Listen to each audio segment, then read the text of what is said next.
Hello and welcome back to my channel. So आज हम लोग बात करते हैं, बहुत ही बेसिक सा एक वीडियो जाएगा, राइट। इसमें हम लोग सीखेंगे कि पियानो होता क्या है, राइट। एक इंट्रोडक्शन मैं आपको दूंगा जहां पे हम देखेंगे कि इसमें ब्लैक कीज और व्हाइट कीज का नेम क्या होता है। टेक्निकली हम ब्लैक कीज को एक्सीडेंटल्स क्यों बोलते हैं, एक्सीडेंटल्स शार्प्स एंड फ्लैट कितने होते हैं। फिर हम बात करेंगे पेडल्स की। अगर आपके पास डिजिटल पियानो है या अकूस्टिक या अपराइट पियानो है, इनफैक्ट आपके पास मिडी भी है, सो भी आप उसमें पेडल कहीं ना कहीं यूज कर रहे होंगे, राइट। जरूरी नहीं है कि आप 3 पेडल यूज कर रहे हो, मे बी आपके पास सिर्फ सस्टेन पेडल हो, क्योंकि नॉर्मली कीबोर्ड जो होते हैं उसमें एक ही पेडल का स्लॉट होता है, नॉर्मली जो इंटरमीडिएट या बिगनर लेवल के कीबोर्ड्स होते हैं। So we will be looking for the different types of pedals here. Understanding octaves, हम octaves भी देखेंगे कि octaves actually म्यूजिक में क्या होते हैं और उनका स्ट्रक्चर क्या होता है। इसके बाद हम बात करेंगे posture while playing। आप जब बैठे हैं अपने इंस्ट्रूमेंट को प्ले करने के लिए, आपका एक करेक्ट posture, स्टैंडर्ड posture क्या होना चाहिए और हैंड पोजिशनिंग आपकी क्या होनी चाहिए जब आप अपने इंस्ट्रूमेंट पे प्ले कर रहे हैं और जब आप अपने इंस्ट्रूमेंट पे रेस्ट पोजिशन पे बैठे हुए हैं। एंड सबसे लास्ट में हैंड एंड फिंगर पोजीशनिंग में हम बात करेंगे कि किस तरह से अपने आप को, हैंड्स को, अपने हाथों को अपने इंस्ट्रूमेंट पे रखना है, अपनी फिंगर्स को कैसे आपको मूव करना है। तो बिना कुछ देर करे हम अपने इस लेक्चर को स्टार्ट करते हैं। तो फर्स्ट ऑफ ऑल मैं पियानो का एक बहुत ही छोटा सा इंट्रोडक्शन आपको देना चाहूंगा, राइट। सो यहाँ पे है the very first mention of a piano is an inventory of Fernando's instrument from 1700s in Italian the entry list, right? So जो first आपका पियानो था वो बेसिकली इटली में था। एक इटालियन पर्सन थे जिनका नाम था फर्डिनांडो, राइट। सो उन्होंने इसको बनाया, राइट। अब बेसिकली जो हमारा पियानो होता है, राइट, उसका मीनिंग क्या होता है, पियानो जो वर्ड है उसका मीनिंग क्या होता है।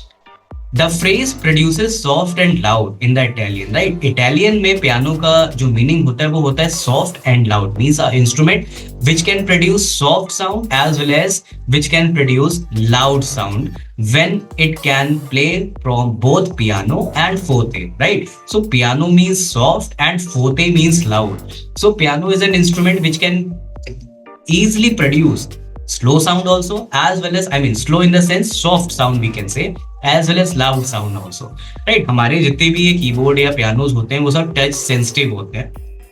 टच सेंसिटिव का मतलब हुआ कि आप अगर की को स्लो प्रेस करेंगे तो उसमें से जो आपका आवाज होगा, जो वॉल्यूम होगा, जो सॉफ्टनेस होगी वो बहुत ज्यादा होगी।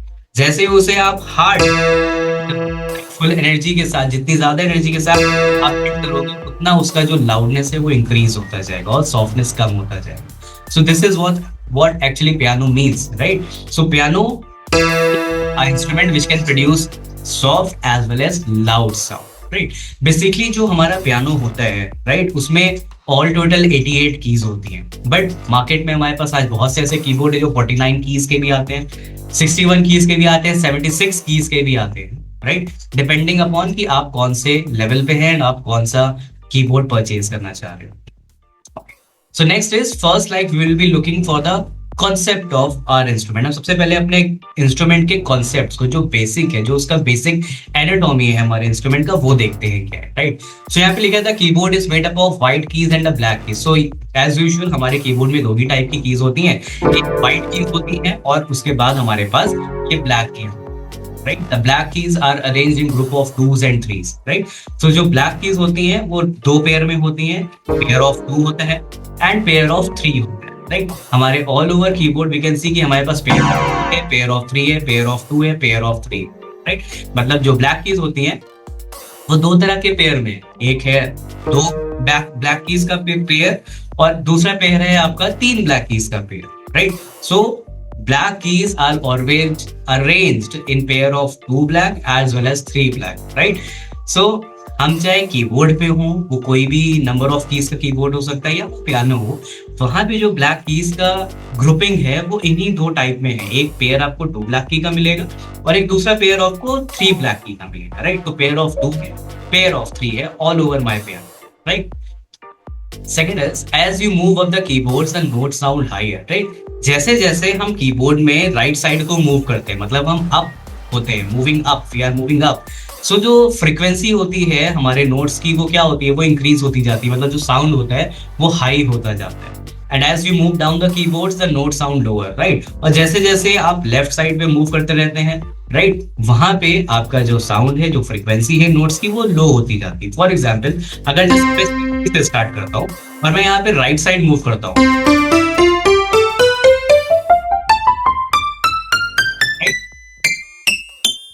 तो जो हमारा साउंड है नोट्स का, जो कीज का फ्रीक्वेंसी है, वो क्या है, वो हायर ऑक्टेव्स की तरफ चला जा रहा है, हाई फ्रीक्वेंसीज में जा रही है।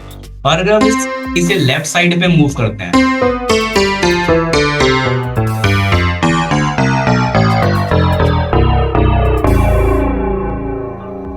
तब हमें ये देखने को मिलता है कि जो हमारे नोट्स हैं उनका जो साउंड है, जो फ्रीक्वेंसी है, वो लो साइड की तरफ मूव कर रही है, right. So if we are moving from left to right, जो हमारा साउंड है वो हाई होगा। And if you are moving from C3 left side, right, from right hand side to the left hand side, so जो हमारा frequencies होगा या जो हमारे नोट्स का साउंड होगा वो क्या होगा, वो लो ऑक्टेव्स की तरफ लोअर साउंड करने लगेगा। Next, each white key is recognized by its position in or next to a group of black keys, right? So हर एक white key का particular अपना एक name होता है और वो depend करता है वो किस black key के पास है। मतलब जैसे अगर ये white key मैंने play करी, so इसका particular एक name है और वो depend करता है वो name, वो कैसे इसका name होगा, जिसे हम बोलते हैं ना हिंदी में नामकरण। So वैसे ही ये जो white key है, इसका जो नेम है वो डिपेंड करता है वो किस ब्लैक की के पास, डिपेंडिंग अपॉन दैट, राइट, जो हम आगे अभी देखेंगे। नाउ द मोस्ट इंपॉर्टेंट की, सबसे जो इंपॉर्टेंट हमारा नोट होता है हमारे इंस्ट्रूमेंट पे, वो होता है मिडिल सी, जिसे हम C3 बोलते हैं, राइट। सो सी को फाइंड करने का बहुत ही इजी सा एक फॉर्मूला है, बहुत ही इजी सी एक ट्रिक है जो हम सब फॉलो करते हैं। हमें चूज करना है कि पेयर ऑफ टू ब्लैक कहाँ पे है, कोई भी पेयर ऑफ टू ब्लैक हमें चूज कर लेना है, राइट। जैसे मैंने अभी पेयर ऑफ टू ब्लैक ये चूज किया। अब इस पेयर ऑफ टू ब्लैक का जो लेफ्ट वाइट की होगा वो ही हमेशा सी हो, राइट। एक और एग्जाम्पल लेके देखते हैं। मैंने ये वाला पेयर चूज कर लिया, राइट, मैंने इस पेयर को चूज किया, पेयर ऑफ टू ब्लैक को, राइट। अब इसमें मैंने सिंपल सा बोला आपको कोई भी pair of two black choose करना है एंड उसका लेफ्ट वाइट की क्या होगा, हमेशा सी होगा, ठीक। Same formula, pair of two black, left white key is C, pair of two black, left white key is C, pair of two black, left white key is always C, right. So simple सा formula है कि हमको सिर्फ और सिर्फ pair of two black ढूंढना है और उसका जो लेफ्ट वाला वाइट की होगा वही हमेशा सी होगा, राइट। अब हम देखते हैं कि आगे के नोट्स सी के बाद क्या होते हैं, राइट। सो हमें सी मिल गया, सबसे बड़ी चीज, राइट। हमारे इंस्ट्रूमेंट का सबसे इंपॉर्टेंट की जो होता है वो होता है सी, राइट। अब हम सी के बाद जब हम अपने नोट्स को देखेंगे अल्फाबेटिकली, तो हमारे पास सी के बाद आएगा नेक्स्ट वाइट की, जिसका नाम है डी।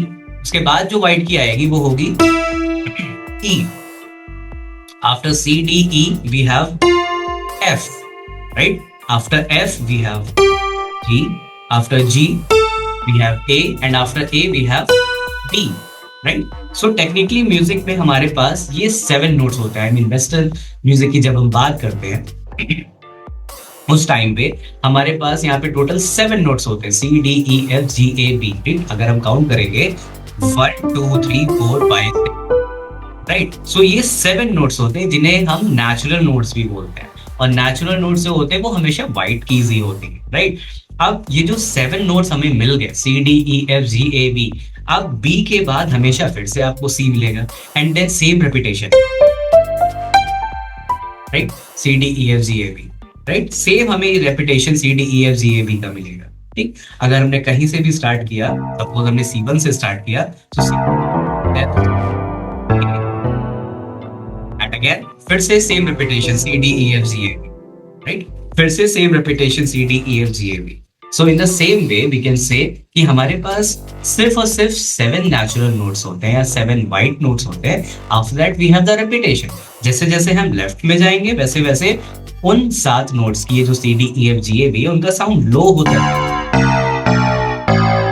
एंड जैसे जैसे हम राइट मूव करेंगे हमारे पास इन्हीं 7 नोट्स का जो साउंड है वो हायर ऑक्टेव की तरफ, मतलब उनकी फ्रीक्वेंसीज हाई होती जाएंगी C D E F G A B की, राइट। सो बेसिकली हमारे पास ये 7 ही नेचुरल नोट्स होते हैं जिनका नाम होता है C D E F G A B, right. So ये जो व्हाइट कीज होती है इन्हें हम बोलते हैं नेचुरल नोट्स, और हमारे पास ये जो ब्लैक कीज होती है इन्हें हम बोलते हैं accidental notes, right. So one more time, ये जो हमारी व्हाइट कीज होती है, राइट, इन्हें हम नेचुरल नोट्स बोलते हैं, एंड हमारी ये जो ब्लैक कीज होती है, राइट, इन्हें हम क्या बोलते हैं, एक्सीडेंटल नोट्स बोलते हैं, राइट। सो फॉर एग्जांपल, अगर जैसे मैं ये वाली पीडीएफ ओपन करता हूँ और इसमें यहाँ पे देखता हूँ, तो इट्स ऑलरेडी रिटन हियर कि natural we have 7 notes and accidental we have 5 notes, right. So अगर हम इन दोनों को सम अप करेंगे, ऐड करेंगे, so total notes of music जो हमारे पास वेस्टर्न म्यूजिक में बनेंगे वो क्या बनेंगे, वो बनेंगे 12, right?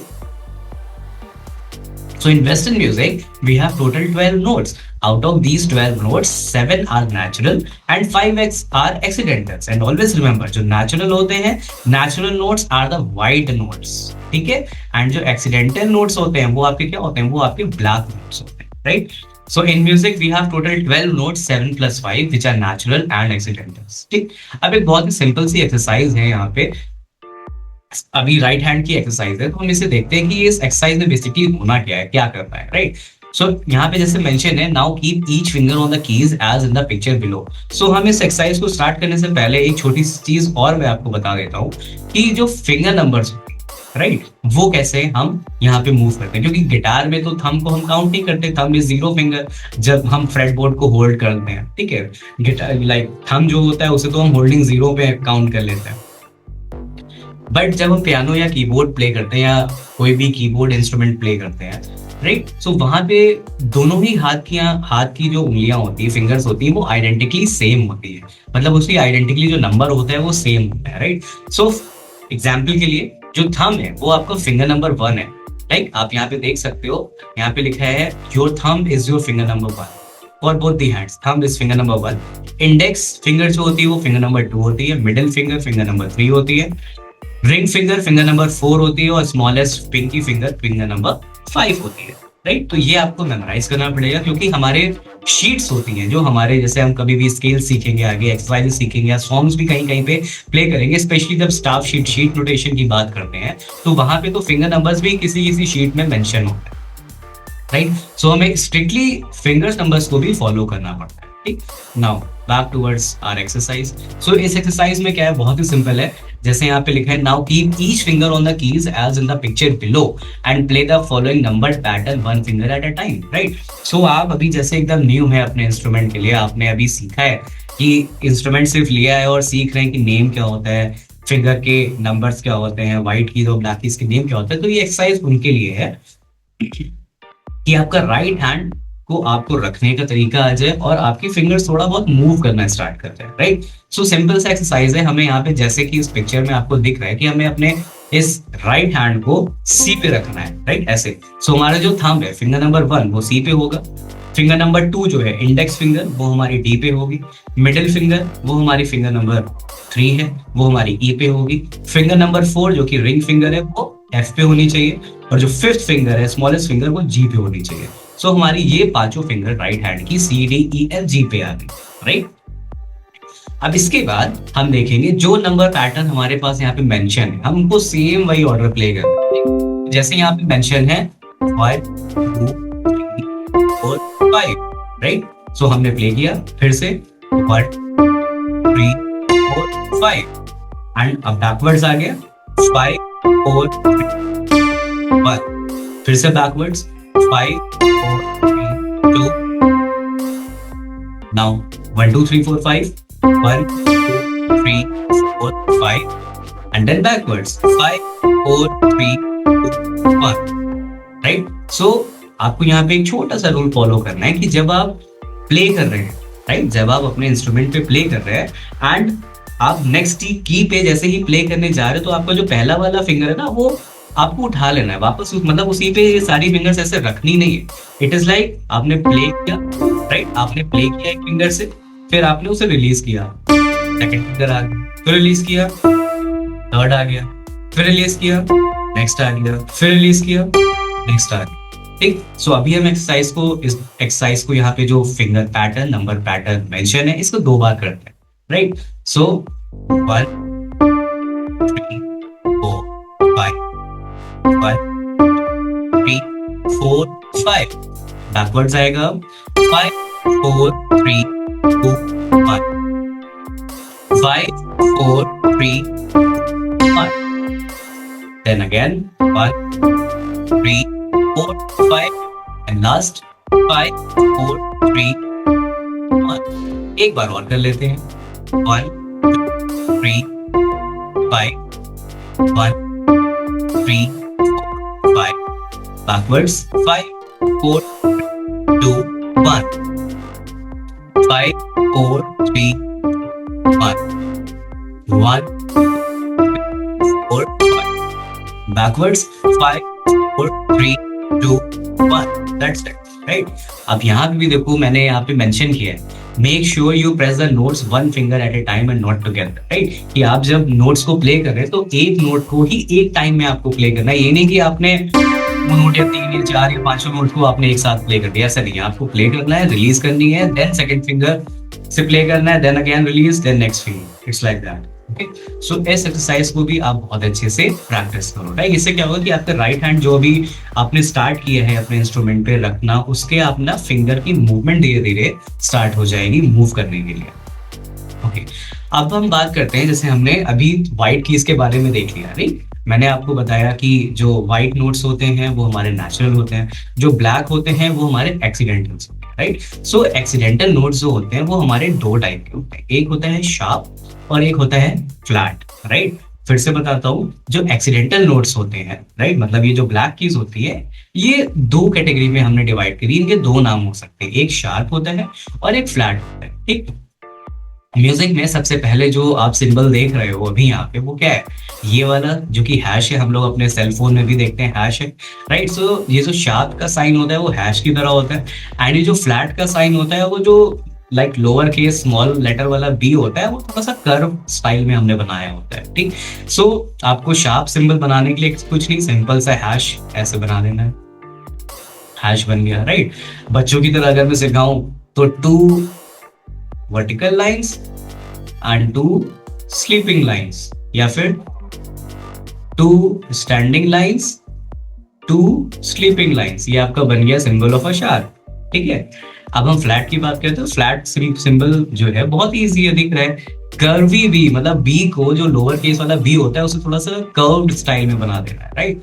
सो आपका स्ट्रेट लाइन हो गया एंड उस बी को ये थोड़ा सा कर्व उसमें बना देना है, थोड़ा सा ज्यादा हो गया यार, ठीक है? फिर से बता देता हूँ, ठीक है? सो ये आपका स्ट्रेट लाइन हुआ एंड फिर आपका ये हो गया ये कर्व बी, राइट? तो ये आपका सिंबल बन गया फ्लैट, ठीक? सो फर्स्ट 2 सिंबल्स जो हमने अभी स्टार्ट करे वो है शार्प एंड फ्लैट, ठीक? अब देख लेते हैं कि शार्प और फ्लैट होता है क्या एक्चुअली, राइट? यहाँ पे लिखा है it is very simple, sharp means to go up a half step, right? अब जब शार्प की हम बात करते हैं तो मीन्स ये अप है, मतलब इसमें +1 होता है। इसको बहुत ही लेमैन लैंग्वेज में अगर मैं समझाऊं तो जो शार्प होता है वो होता है +1, राइट? शार्प का मतलब ऐसे समझ लो कि +1 हो गया, ठीक? एंड फ्लैट का मतलब हो गया -, ठीक? ये जो लिखा है इसको बाद में एक्सप्लेन करूंगा, बट अभी लेमैन लैंग्वेज में समझा रहा हूँ कि जो शार्प होता है वो +1 होता है और फ्लैट होता है वो होता है -1, ठीक? तो +1 का मतलब हो गया कि जब हम अपने कीबोर्ड पे लेफ्ट टू राइट मूव करते हैं, राइट? जब हम अपने कीबोर्ड पे लेफ्ट टू राइट मूव करते हैं, okay? So left to right मैं जैसे यहाँ पे मेंशन कर दूं कि जब हम अपने कीबोर्ड पे L to R मूव करते हैं, L to R means left to right है, ठीक? और फ्लैट साइन का मतलब होता है जब हम अपने कीबोर्ड पे राइट हैंड साइड से हम अपने कीबोर्ड में लेफ्ट हैंड साइड से लेफ्ट हैंड साइड की तरफ मूव करते हैं, राइट? सो अब जैसे मुझे अपनी सारी ब्लैक कीज को नेम करना है, ठीक? अभी हम लोग पहले शार्प की बात करते हैं, ठीक? सो हम स्टार्ट करेंगे सी से, ठीक है? सो सी में हमने देखा कि हमारे पास सी है और सी की राइट साइड पे ये ब्लैक, राइट? अगर हम ये सी हमने होल्ड किया C3, ठीक है? सो अच्छा एक चीज और मैं यहाँ पे बता दूं कि जो C3 होता है, C3 is known as middle C of piano, ठीक? अभी इस टॉपिक को मैं थोड़ा सा और ब्रीफ एक्सप्लेन करूंगा क्यों हम बोलते हैं C3 को middle C of piano, but अभी के लिए आपको ये याद रखना है कि C3 is known as middle C, right? जो C3 होता है वो मिडिल सी होता है हमारे पियानो। अच्छा, अब हम बात कर रहे हैं शार्प और फ्लैट की। तो सी के राइट साइड पे हमारे पास ये ब्लैक की है, राइट। ये जो सी है इसके राइट साइड पे ये ब्लैक की है, तो इस ब्लैक की का नाम क्या हो गया, सी शार्प। ठीक है, अगर हम लेफ्ट टू राइट मूव कर रहे हैं तो वो क्या हम यूज करेंगे, हम यूज करेंगे शार्प को। ठीक ठीक है। आफ्टर दैट डी है, डी के बाद जो राइट साइड पे की है वो बन जाएगा क्या, डी शार्प।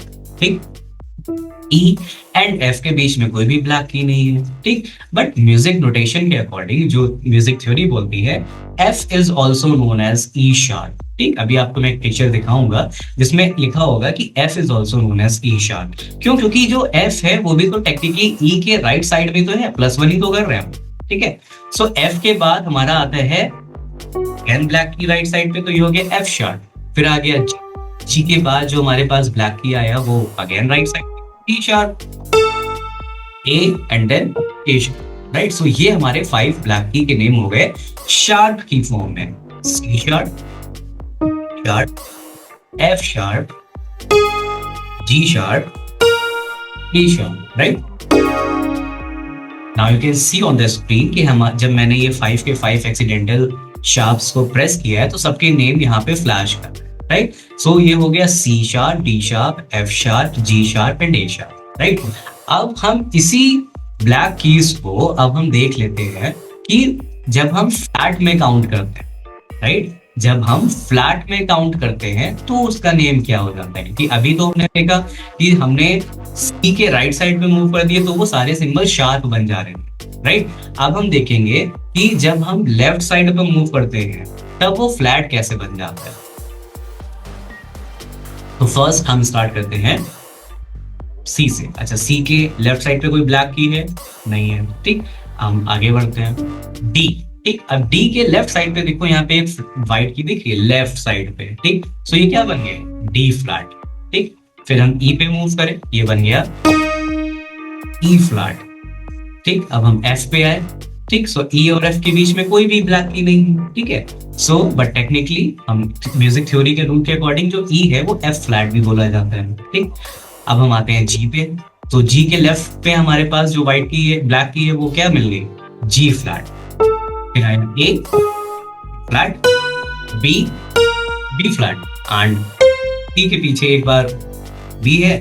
तो थ्योरी का रूल, म्यूजिक थ्योरी का रूल ये बोलता है कि B is also known as C flat, ठीक। सो अगर हम फ्लैट में बोले तो हमारे पास D flat, E flat, G flat, A flat and B flat, ठीक। सो एक ही ब्लैक की के दो नेम है, एक है शार्प और एक है फ्लैट में, ठीक है। इसे आप ऐसे समझ सकते हो जैसे आपका रियल नेम जो है वो है कुछ राहुल, ठीक है। आपका रियल नेम जो है वो है राहुल, ठीक।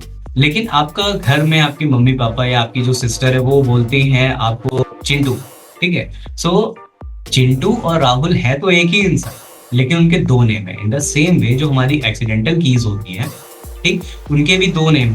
जैसे यहाँ पे अब इस पिक्चर में आप देख रहे हो कि हर एक ब्लैक की के ऊपर दोनों सिंबल्स का यूज हुआ है, राइट। शार्प सिंबल का भी यूज हुआ है और फ्लैट का भी यूज हुआ है। तो अगर हम यहाँ से स्टार्ट करें, ये जो मिडिल सी है जहां से हमने स्टार्ट किया था, ठीक। सो जो फर्स्ट व्हाइट की ब्लैक की है, सॉरी, राइट, उसे हम सी शार्प भी बोलते हैं और डी फ्लैट भी बोलते हैं। इन the same way next black की को हम डी शार्प भी बोलते हैं और ई फ्लैट भी बोलते हैं।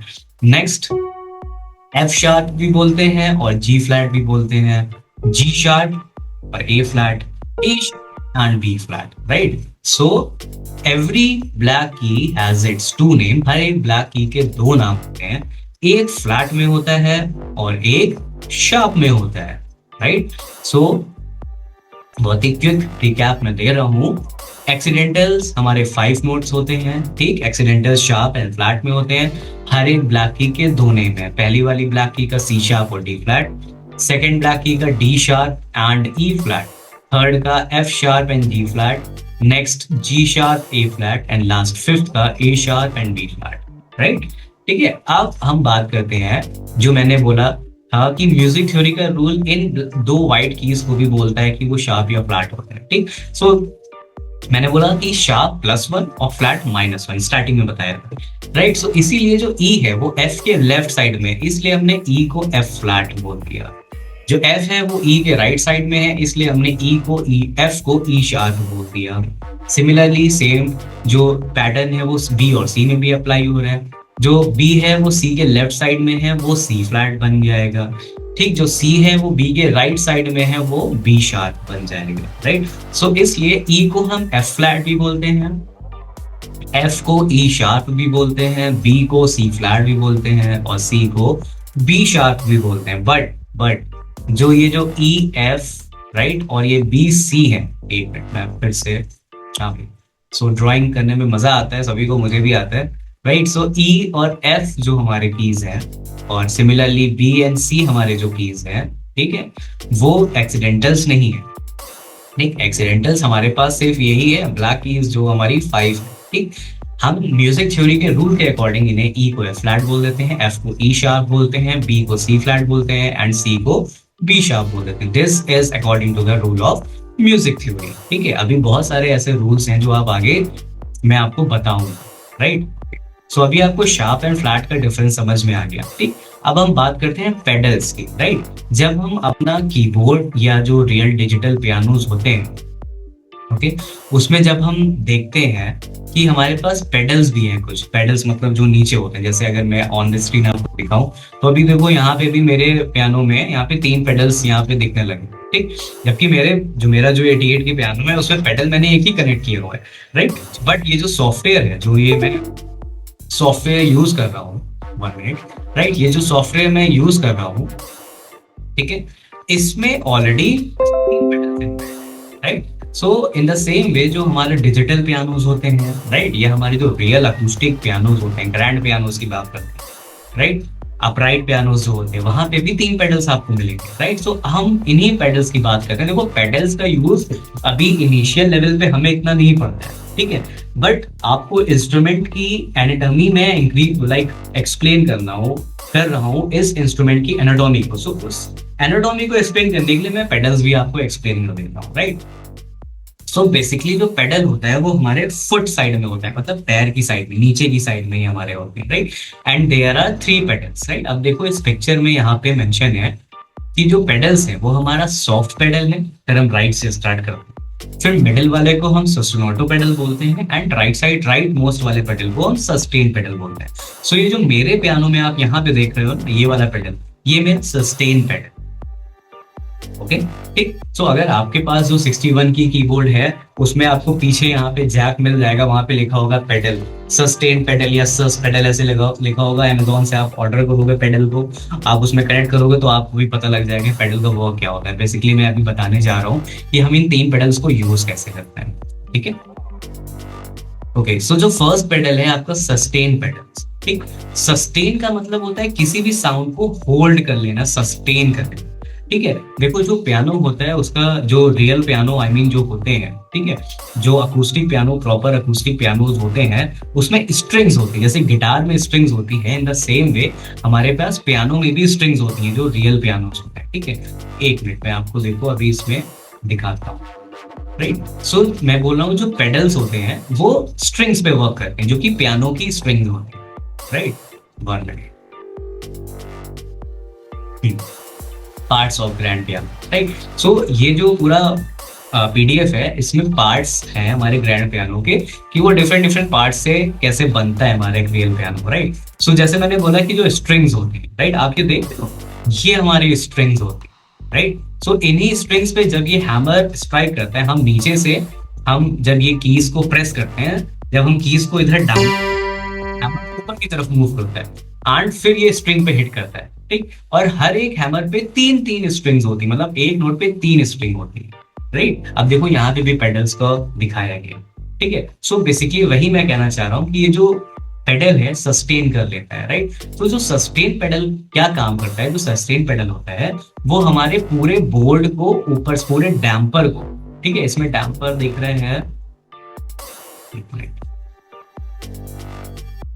इसमें डैम्पर नहीं दिख रहा है। ठीक, जो हमारा सस्टेन पेडल होता है वो यहाँ पे एक बड़ा सा लाइक रॉड टाइप का होता है जिसपे ये सारे हैमर अटैच होते हैं। तो जब हम सस्टेन पेडल को प्रेस करते हैं, राइट, आप देख रहे हो जब मैं सस्टेन पेडल को प्रेस कर रहा हूँ तो ये जो डैम्पर होता है ये पियानो में उठ जाता है, जिससे कि जो लोड होता है वो कीज पे नहीं, मतलब स्ट्रिंग्स पे नहीं पड़ता है और सारी कीज फ्री हो जाती है, सारी स्ट्रिंग्स फ्री हो जाती है।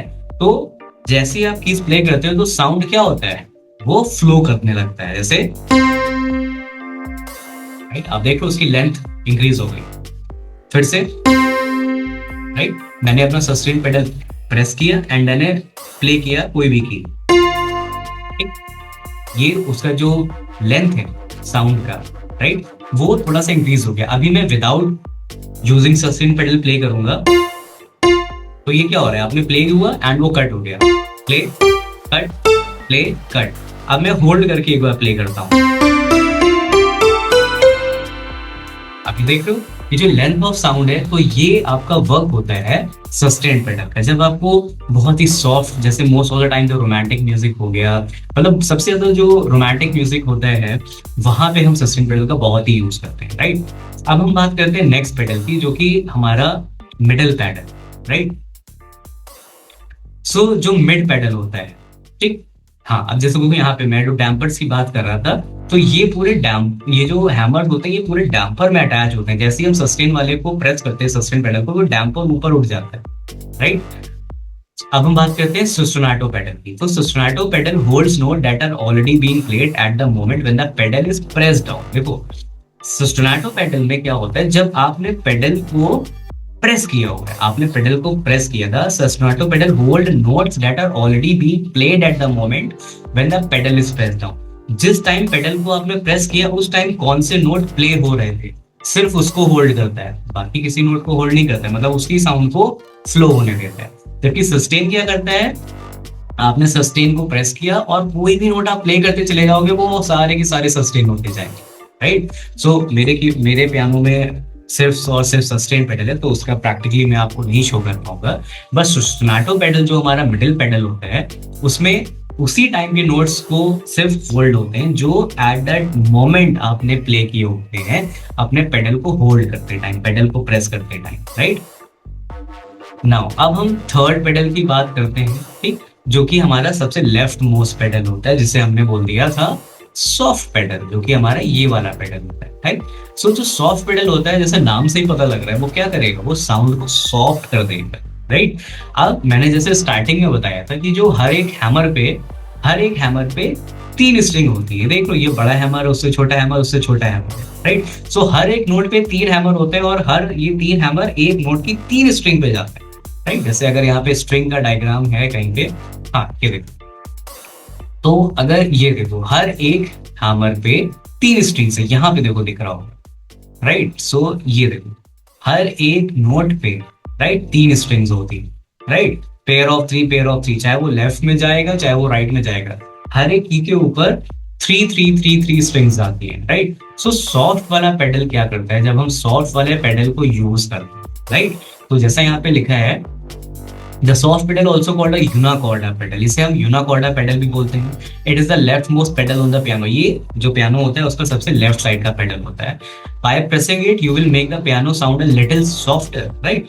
जब हम इस पेडल को यूज करते हैं, राइट, जब हम सॉफ्ट वाले पेडल को यूज करते हैं, यूनाकॉर्डा पेडल को यूज करते हैं, तो उससे हमारे पियानो को जो साउंड है ना वो बहुत ही सॉफ्ट हो जाता है। मतलब उस पर चाहे तुम जितनी तेज से स्ट्राइक करोगे उसका साउंड इतना हार्ड नहीं आएगा, वो क्या होगा, वो सॉफ्ट ही प्ले होगा, राइट। सो उस टाइम पे तीनों स्ट्रिंग्स प्ले नहीं होती, उसमें सबसे छोटा वाला हैमर या तो स्ट्राइक करेगा, बट ओवरऑल जो साउंड है आपके पियानो का वो बहुत ही सॉफ्ट हो जाएगा, ठीक है, ओके। अब जो पियानो पेडल्स का यूज है वो हम स्टार्टिंग में तो इतना नहीं करते, जब जैसे जैसे आप सॉन्ग सीखोगे, एक्सरसाइज सीखोगे, आपका लेवल इंक्रीज होगा, वैसे वैसे आपको पेडल का यूज आता जाएगा, राइट, ओके। सो अब हम बात करते हैं हाँ ऑक्टेव्स की, राइट। सो ऑक्टेव्स क्या होता है, देख ऑक्टेव्स बहुत ही इंपॉर्टेंट चीज है, ठीक है। ऑक्टेव्स को समझना सबसे इंपॉर्टेंट है क्योंकि ये पूरे कॉन्सेप्ट्स में हमारा ऑक्टेव्स ही आगे तक जाएगा, ठीक। अच्छा, बहुत ही सिंपल सी चीज है कि जब हमने मैथ्स पढ़ते हैं तो उसमें भी डिफरेंट साइड्स के, लाइक नंबर ऑफ साइड्स के फिगर्स, जैसे 3 साइड के फिगर को हमने ट्राइंगल बोल दिया, फिर क्वाड्रिलेटरल आ गया, पेंटागन आ गया, हेक्सागन आ गया। इन द सेम वे जो 8 साइड का फिगर होता है उसे हम क्या बोलते हैं, octave, right. In the same way यहाँ पे भी जो हम वर्ड यूज कर रहे हैं, राइट, वो वर्ड क्या है, ऑक्टेव्स। ऑक्टेव मींस कि ऐसा कुछ है जो जिसमें 8 चीजें, 8 है। ऑक्ट मींस 8, जैसे ऑक्टोपस होता है तो ऑक्टोपस के भी 8 हाथ होते हैं, इसलिए उसे ऑक्टोपस बोला जाता है, राइट। ठीक, तो अभी हम बात करते हैं ऑक्टेव्स की, और ऑक्टेव्स को समझने से पहले हमें एक चीज समझना होगा जिसे हम बोलते हैं वेस्टर्न म्यूजिक में स्टेप्स, कि स्टेप्स क्या होते हैं, राइट। सो बेसिकली हमारे वेस्टर्न म्यूजिक में 2 टाइप के स्टेप होते हैं, ठीक। एक होता है हाफ स्टेप और एक होता है होल स्टेप। हाफ स्टेप को हम सेमी टोन भी बोलते हैं और होल स्टेप को हम टोन भी बोलते हैं, राइट। सो अगर हम अपने सारे नोट्स, ठीक, मैंने स्टार्टिंग में बताया था ना कि 7 आपके व्हाइट नोट्स, नेचुरल नोट्स हो गए, ठीक, एंड 5 आपके एक्सीडेंटल नोट्स हो गए। सो अगर हम 7 नेचुरल और 5 एक्सीडेंटल नोट्स को एक साथ लिखते हैं, तो हम जब उन्हें उन 7 और 5 दैट इज 12 नोट्स को जब हम एक साथ लिखते हैं तो हम उसे बोलते हैं chronological order of the notes, right. Chronological order of the notes, ठीक। तो अगर हम क्रोनोलॉजिकल ऑर्डर ऑफ नोट्स लिखेंगे तो सबसे पहले सी आएगा, C sharp, D, D sharp, E, F, F sharp, G, G sharp, A sharp and D, ठीक। से ये ऑर्डर यही है, सी के बाद C sharp, D sharp, E, F, F sharp, G, A sharp, D, right. So ये हमारे हो गए टोटल 12 नोट्स, जिसमें से मैंने ये जो एक्सीडेंटल है उसे रेड से लिखा हुआ है, ठीक। अब हाफ स्टेप और फुल स्टेप की बात कर लेते हैं, राइट। सो जो हाफ स्टेप है यहाँ पे देखो मेंशन है क्या, distance of 1 note, right. Distance of 1 note का मतलब कि हम जब एक नोट से दूसरे नोट पे जाते हैं उसके बीच में सिर्फ एक ही नोट आता है, ठीक। जैसे अगर मैं बोलूं कि मैं सी से सी शार्प पे मूव कर रहा हूँ, ठीक, अगर मैं सी से सी शार्प पे मूव कर रहा हूँ तो वो क्या एक ही नोट का डिस्टेंस कवर हो रहा है, तो ये क्या हो गया, half step. In the same way F से एफ शार्प की तरफ अगर मैंने मूव किया तो ये भी हाफ नोट हो गया, राइट। जी शार्प से ए मैंने मूव किया, ये भी हाफ नोट हो गया, हाफ स्टेप हो गया या सेमी टोन हो गया। लास्ट एग्जाम्पल ए शार्प से बी मूव किए तो ये भी हाफ स्टेप, राइट। सो हमारा हो गया एक हाफ स्टेप। नेक्स्ट हम बात करते हैं होल स्टेप की, राइट। तो होल स्टेप में जब हम बात करते हैं, होल स्टेप में लिखा है distance of 2 note, that means हम 2 नोट्स को कवर करें। जैसे हमने सी से डी तक जाना है तो पहले हमें सी से सी शार्प जाना है और फिर सी शार्प से डी जाना है, तो ये हो गया 2 स्टेप्स का, 2 नोट्स का distance, so that is why this is known as whole step. उसके बाद आया एफ से जी, एफ से एफ शार्प पे गए, एफ शार्प से जी पे चले गए, तो ये भी अगेन डिस्टेंस ऑफ 2 नोट हो गया। फिर आया जी शार्प से ए शार्प, जी शार्प से ए गए, ए से ए शार्प चले गए, राइट। सो ये हो गया डिस्टेंस ऑफ 2 नोट्स। उसके बाद आया ए शार्प से B sharp, so B sharp technically मैंने आपको उस पिक्चर में अभी बताया था कि B sharp is also known as C. So A sharp से जब आप सी पे जाओगे, राइट, सो ए शार्प से बी आएगा एंड बी से सी आएगा, that is B sharp. So ये हो गया whole step and half step का कॉन्सेप्ट, ठीक। अच्छा, लास्ट चीज, half step is also known as semitone. Half step को हम सेमी टोन भी बोलते हैं, होल स्टेप को हम टोन भी बोलते हैं, ठीक। अब हम वापस चलते हैं अपने ऑक्टेव्स वाले पीडीएफ पे, राइट। तो बेसिकली ऑक्टेव्स क्या है, ऑक्टेव्स है ग्रुप ऑफ 8 नोट्स, राइट। सो यहाँ पे देखो लिखा है, स्टार्ट करा हमने एक नोट जैसे सी से, फिर हम एक होल स्टेप गए, फिर होल स्टेप गए, हाफ स्टेप आए, होल स्टेप आए, होल स्टेप आए, होल स्टेप आए, और ये हाफ स्टेप पे आके वही नोट हमें मिल जाएगा जो हमारा स्टार्टिंग नोट था। इस फॉर्मूले को जब हम कहीं पे भी अप्लाई करेंगे तो हमें सेम पैटर्न मिल जाएगा कि जो स्टार्टिंग नोट था वही एंडिंग नोट था, राइट। सो सिमिलरली जो हमारा एक बड़ा पियानो होता है, जैसे हम इस पियानो की बात करते हैं 88 वाला, सो इसमें 7 and 1/4 that is 1/4 quarter octaves होते हैं, राइट। दैट मींस अगर मैं अपने कीबोर्ड में पियानो में स्टार्ट करूं, सो पहला ऑक्टेव है 0 ऑक्टेव, जिसमें आ गया सी, 0 ऑक्टेव, राइट। फिर आया first octave, right, and then आपके पास second, and then third, then fourth, then fifth, then sixth, and सबसे लास्ट में आपकी जो की बन जाएगी वो बन जाएगी C7, राइट। सो जो हमारे ऑक्टेव्स हुए वो कितने हुए, यहाँ से C1 से लेके C6, B6 तक या C6 तक, हम अगर बोले C1 से C6 तक 6 ये हो गए, एंड 0 वाला एक Octave, right. And 1/4 means that 1/4 means कि आपने 8 को 4 से डिवाइड कर दिया, बन गई 2 कीज, राइट। सो जो आपकी था इसके पहले भी पियानो पे 1 and 4, सॉरी नॉट दिस 4, हम सिर्फ इन्हीं, राइट। तो ये हो गया 1/4 octave, okay, so octaves basically are a group of 8 note. यहाँ पे लिखा ना, an octave is defined as a series of 8. The term is divided from the Latin word octo means 8. ठीक है, इतना हम अभी डीप में नहीं जा रहे हैं, राइट. आप इस पीडीएफ को पढ़ना, अगर कुछ क्वेश्चन हो you can like comment me और you can WhatsApp, right. So octave basically group होता है 8 नोट्स, राइट. वो 8 नोट्स हम सी से भी स्टार्ट कर सकते हैं और किसी भी की से स्टार्ट कर लेते हैं.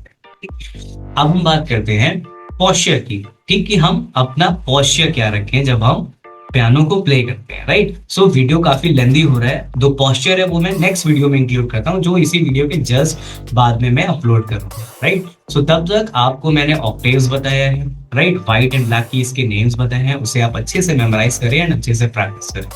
Okay, then till then, bye, signing off. For more details, visit www.8hstudiolko.com.